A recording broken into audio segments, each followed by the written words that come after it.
खाने का इंतजाम नहीं, खाने का हाजियों को जो है गवर्नमेंट की तरफ से उनका इंतजाम कराया जाता है। वो तो हर साल जो है गवर्नमेंट की तरफ से कराया जाता है। जो विजिटर्स जो है उनका खाने का इंतजाम नहीं होता है। अभी एक हाजी के पीछे कम से कम 5 जन रहते हैं। ऐसा करके कम से कम एक 15 से 20 हज़ार 25 हज़ार तक भी विजिटर्स आते हैं। यानी हाजियों के साथ जो विजिटर्स रहते हैं उनको इस बार मेरी तरफ से एक लंगर लगाया गया है। यानी 3 टाइम का हर दिन 7 तारीख से लेके 6 तारीख से लेके 22 तारीख तक लंगर लगाया गया है। 3 टाइम भी, नाश्ते का, दोपहर का खाने का और रात का खाने का। जितने भी आदमी हो, रुकावट नहीं है। कितने लोग आए? कितने भी आदमी हो, 30 हो, 40 हो, 50 हो, कितने भी आदमी हो, 3 टाइम भी नॉन वेज पका के अच्छा से अच्छा जो हम लोग जो खाते हैं वैसा बेहतरीन खाना जो विजिटर्स को खाना करके उसके लिए एक लंगर लगाया गया है। वो मेरी तरफ से, सरकार की तरफ से नहीं, वो मेरी तरफ से लगाया है। रहमतुल्लाहि बरकातहू। यानी हज की पहली फ़्लाइट जो है 7 तारीख को सवेरे 5 बजे से पहली फ़्लाइट है। उसके सिलसिले में आज तमाम डिपार्टमेंट की एक मीटिंग बुलाया गया है।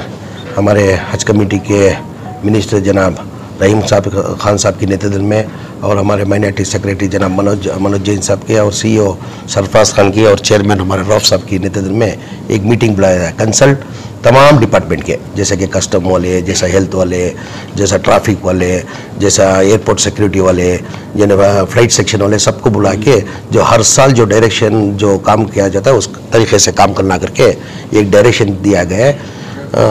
उस तरीके से डायरेक्शन दिया गया है।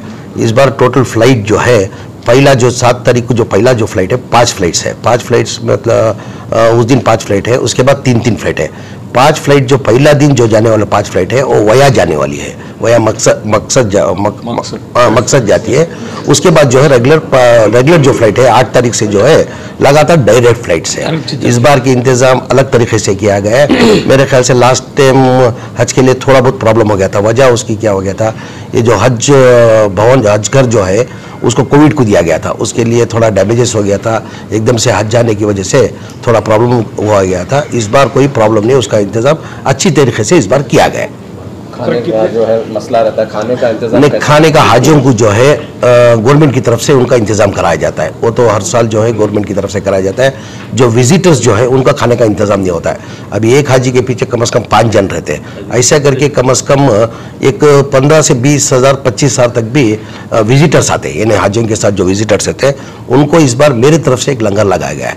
यानी 3 टाइम का हर दिन 7 तारीख से लेके 6 तारीख से लेके 22 तारीख तक लंगर लगाया गया है। 3 टाइम भी, नाश्ते का, दोपहर का खाने का और रात का खाने का। जितने भी आदमी हो, रुकावट नहीं है। कितने लोग आए?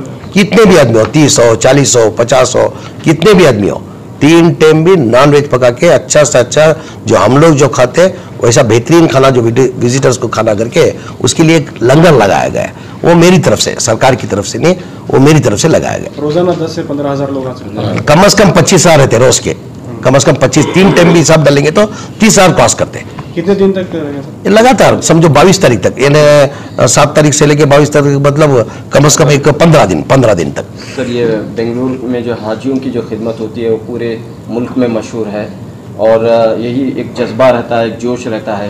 तो इस मरतबा भी यही देखने को मिलेगा, इससे बेहतरीन खिदमत अंजाम देने की। नहीं, इंशाल्लाह जो हज कैंप जो सक्सीड हो रहा है वजह उसकी कोई गवर्नमेंट की वजह से नहीं, कोई मंत्री की वजह से नहीं, कोई चेयरमैन की वजह से नहीं।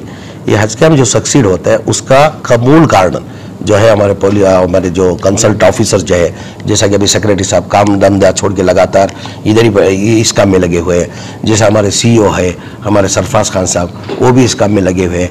उनके साथ साथ में जो वॉलंटियर जो है, हज़ारों तादाद में वॉलंटियर जो है, वो दिन रात 2 महीने सब कुछ छोड़ के, उनकी रोजी रोटी छोड़ के, जो भी वॉलंटियर जो है कोई पैसे वाला नहीं है, मिडिल क्लास है। अगर वो लोग कमाएंगे तो महीने का जो है उनको जो सैलरी आती है उसमें ही गुजारा करना, वो छोड़ के आके जो खिदमत करके जो हज कैंप सक्सीड करे ना, वजह वो लोग है वॉलंटियर्स हमारे। सर, पिछली बार कोalition गवर्नमेंट में जब आप मिनिस्टर थे तो काफ़ी अच्छे खिदमत रहे, उसे आज भी लोग याद करते हैं। तो आपका पूरा इन्वॉल्वमेंट इस पूरे नहीं, इसमें क्या है, रहीम खान साहब को अल्लाह मियां ने मौका दिया है। अभी रहीम खान साहब हज के मिनिस्टर है। रहीम खान साहब का जो है अभी से नहीं है, ये मिनिस्ट्री बन के खिदमत नहीं कर रहे। इससे पहले भी कम से कम लगातार 15-20 साल से हमारा जो ट्रांसपोर्ट के जो बसेस में हम लोग जो भेजते हैं उसके अंदर रहीम खान साहब के भी बसेस है। इनका जो स्कूल चलती है एजुकेशन फील्ड में है, वो एजुकेशन फील्ड में जो बसेस होते हैं वो भी लगातार कम से कम 15-20 साल से बसेस भेजते रहे। और खिदमत कोई दिखा के करता है, कोई छुपा के करता है। यानी हमारे रहीम खान साहब जो है छुपा के खिदमत करते आ रहे थे। सर पिछली बार आपने वॉलंटियर्स को जो है उम्रा भेजे सर, बड़े पैमाने पे तकरीबन 700-800 लोगों को आपने 700 नहीं 1050 जन को उम्रा भेजा। वजह भेजने की क्या है, जो 20-25 साल से जो हाजियों की जो खिदमत की है वही अल्लाह का घर नहीं देखेंगे तो कैसा करके, उनको जो अल्लाह का घर का दीदार नहीं करे, जिसकी ताकत नहीं है, वैसों को आइडेंटिफाई करके 1050 जन को मैं उम्रे के लिए भेजा था। यानी मैं नहीं भेजा हुआ, अल्लाह मियाँ उनकी खिदमत कबूल करके जरिया मुझे बनाया था। जब तक अल्लाह मियाँ का जब तक बुलावा नहीं आता कोई मैं कलाल नहीं जा सकता उधर, मेरे को जरिया बना के अल्लाह मियाँ ने उनसे बुलाया था। और मेरे को अभी माहिती है कि और चंद वॉलंटियर्स नहीं जा चुके, अल्लाह का घर का दीदार नहीं किया करके, वैसों को आइडेंटिफाई करके इंशाअल्लाह मैं 1-2-4 महीने के अंदर उनको भी भेजने की जद्दोजहद कोशिश करता हूँ। सर इस बार का कोटा कितना है सर, कितने लोग हैं? टोटल 8140 पर 7 कोटा था, 8140 पर था। यानी हमारे जो एप्लीकेशन है हमारे को 8140 पर 7 कुछ एप्लीकेशन है। हमारा जो कर्नाटका का जो कोटा था 7900 चिल्लर कोटा था। यानी वो कैंसलेशन 150 कैंसलेशन होने की वजह से उधर सही हो गया, यानी एक्सेस भी नहीं है, बराबर भी नहीं है, बराबर हो गया। अभी इसका कोई मसला नहीं है इसका। सब इस मरतबा हज टर्मिनल एयरपोर्ट में क्या सेपरेट हज टर्मिनल होगा, कैसा वहाँ पे इंतजाम? नहीं, हर तरीके से जो इंतजाम होता है, इमिग्रेशन का रहने दो, कस्टम का रहने दो, वही मीटिंग बुलाया गया था। जो हर तरीके से हर टाइम जो हाजियों को भेजते हैं उसका हज टर्मिनल अलग रहता है, कस्टम का अलग होता है। अभी समझो SBI बैंक वालों को बोले थे, अभी हाजियों को जाना तो करेंसी चेंज करना, उनका एक काउंटर डालना करके डायरेक्शन दिए। अभी कस्टम का रहता है, अभी कस्टम में जाने में प्रॉब्लम नहीं होता है, आने में क्या करते हैं औरत जात को जो है तकलीफ देते हैं कि बुरखा निकालो, ये निकालो, आप दिखाओ कुछ सोना लेके करके, वो सब नहीं करना करके डायरेक्शन दिए गए। पिछली बार जो हर साल जो चलता है उसी तरह से इस साल भी चलता है। Thank you. यहाँ पे हज जो हाजी भाई यहाँ से जाते हैं, तो आज बहुत ही सीरियस मीटिंग हुई है जिसमें हमारे स्टेट के मिनिस्टर हाउसिंग और माइनॉरिटीज़ वेलफेयर वक्फ ज़मीर साहब भी साथ थे, और हमारे हज के चेयरमैन राव भाई भी थे, और साथ ही हमारे जैन सर भी जो सेक्रेटरी हैं हमारे माइनॉरिटी के, और साथ ही हमारे CO और हज कमेटी के सभी मेंबर सभी प्रेजेंट में एक अच्छी सी मीटिंग हुई है जो खासकर हाजी भाइयों को लेके, जिसमें एयरपोर्ट के पूरे अथॉरिटीज़ को बुलाया गया था,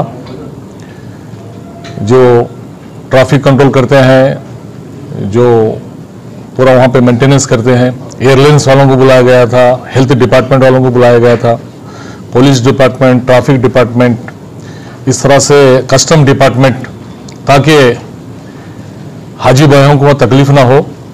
तो उसके लिए बहुत ही मीटिंग हुई है, तो बहुत ही सक्सेसफुल मीटिंग हुई है। सभी को जो जो डायरेक्शन देना है हम सभी मिलके उनको डायरेक्शन दिए हैं, तो वो भी बहुत कोऑपरेट करते हैं, क्योंकि इस बार हमारे हाजी भाई बढ़ गए हैं। लास्ट टाइम 3000 थे, इस बार कम से कम 7000 तक हो गए। तो इसके लिए यहाँ पे अरेंजमेंट सभी तरीके का, ट्रांसपोर्ट, फूड का, और ज़मीर भाई हर साल जिस तरह से एक लंगर चलता है, तो इस बार भी वो जिम्मेदारी लिए हैं। कम से कम 10 से 15 हज़ार जो हाजी भाई को छोड़ने आते हैं बेंगलुरु से, बाहर से, पूरे स्टेट से, रोज़ाना वो खाने का इंतज़ाम भी हर साल की तरह इस बार लिए हैं। बसेस तो उनके हमेशा, जब से हज कैंप चालू हुआ है, जब से उनके बसेस, न्यू ब्रांड बसेस चलते हैं, तो मैं ज़मीर भाई का भी बहुत बहुत शुक्रिया अदा करता हूँ।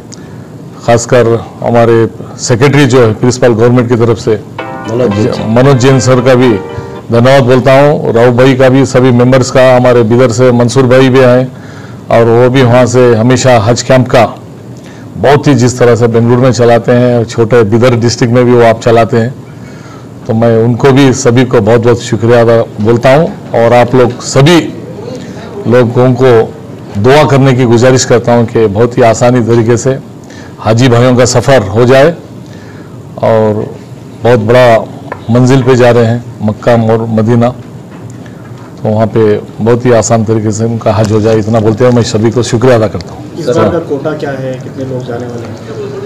इस बार का कोटा कम से कम 7000 तक कोटा है बोलते हैं, तो पूरा डिटेल है। लास्ट टाइम जो है 3000 जैसा आज़मीन हज गए थे, तो उस वक्त एकोमोडेशन का काफ़ी मसला पैदा हुआ। यहाँ पर हम देखते हैं कि 8-8, 10-10 घंटे जो है उन्हें बेड नहीं अलॉकेट किए गए, रूम्स अलॉकेट नहीं किए गए, जिसकी वजह से इतना सफ़र तय करके दूर दराज से हाजी आए, बहुत परेशान हुए, बहुत हंगामा यहाँ पर हुआ। तो इस मसले को दूर करने के लिए कैसे आप निपटेंगे इस मसले से? नहीं, लास्ट टाइम मैं खुद आके विजिट किया था, क्योंकि हमारे बिदर से, गुलबर्गे से भी हाजी भाई यहाँ पे आए थे। तो लास्ट टाइम प्रॉब्लम क्या हुआ था बोलो तो एट ए टाइम पूरे हाजी भाइयों को बुला लिए थे, क्योंकि लास्ट टाइम इंजेक्शन, कोविड का इंजेक्शन के लिए वो सभी भाइयों को बुलाने की वजह से प्रॉब्लम हुआ था। अभी क्या है, पूरा महीना भर चल रहा है, डेली 600-700 हाजी आएंगे। उस टाइम 2000 हाजी भाई आए थे, तो उसको लास्ट टाइम वो जो प्रॉब्लम्स देखते हुए इस बार बहुत ही अरेंजमेंट किए हैं। लास्ट टाइम जैसा बाथरूम इस बार 150 एक्स्ट्रा लैट्रिन बाथरूम अरेंजमेंट किए, पिछली बार नहीं था।